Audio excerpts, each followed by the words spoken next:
transgender MMA fighter has said she wants a license to fight in California. A biological male has just become the first transgender person to win a world title in cycling. First transgender weightlifter winning her maiden international event as a woman. A biological male winning a gold medal in a women's event now seems a matter of when, not if.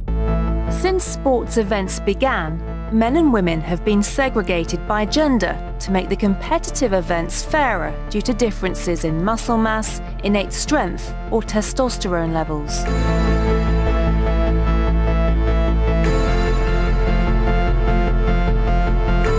But nowadays, these physical differences no longer seem to be a determining factor.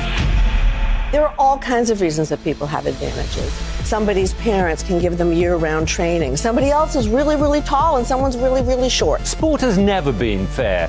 You bought into that myth, so have a lot of other people. But let's face it, if I wanted to be a jockey, I couldn't be. Nature endows her gifts unevenly in society. It's true that some physical characteristics give athletes an unusual advantage in sports, like Michael Phelps's long arms or Usain Bolt's height. But the genetic difference of being born as a male or female and competing with the opposite gender proved to be more of a determining factor than any bodily developments in sports. If you go through puberty, you have all the benefits of having a male body. And even if you transition and reduce your testosterone, you're still going to have those benefits. You're going to have the bone structure, the slightly bigger heart, more red blood cells.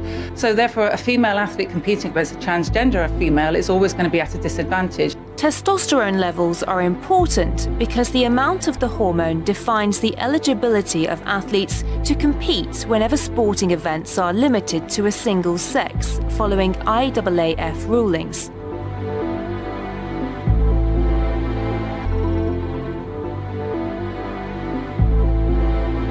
The idea that we need to protect women's or female sport from other women and females is itself inherently discriminatory. No testosterone policy will ever work. Male to female athletes no longer need to have reassignment surgery, but they do need to demonstrate that their testosterone levels have been below 10 nanomole per litre for at least 1 year, according to the 2016 International Olympic Committee guidelines. It's not saying you're a man or a woman.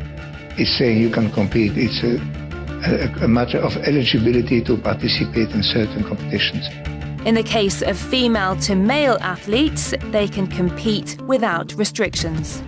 But 10 nanomoles per litre, as I understand it, something like 90% of female athletes, their testosterone levels are around 3 nanomoles per litre. So in other words, this upper limit is 3 times what would be typical in a female athlete.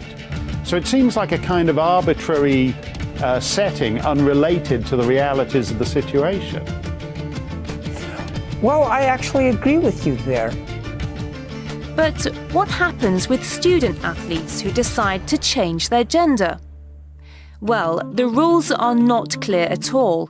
Most countries don't have clear regulations, and the biggest student sports organization in the US, the NCAA, does not require gender confirmation or a legal recognition of a player's transition sex in order for transgender players to participate on a team that matches their identity, at least 1 year of hormone treatment prior to competing on a female team.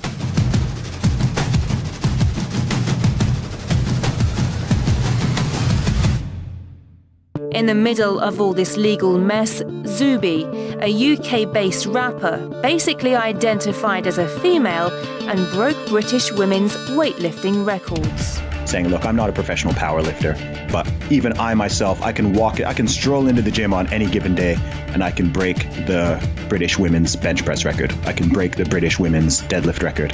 When I'm on form, I could potentially break the British female squat record. And I don't even compete. So if you're a woman and you're a natural woman and you don't take any extra hormones or male hormones, you're not taking steroids or any sort of performance enhancing drugs, you're doing your very best to compete and you're at the top of the heap.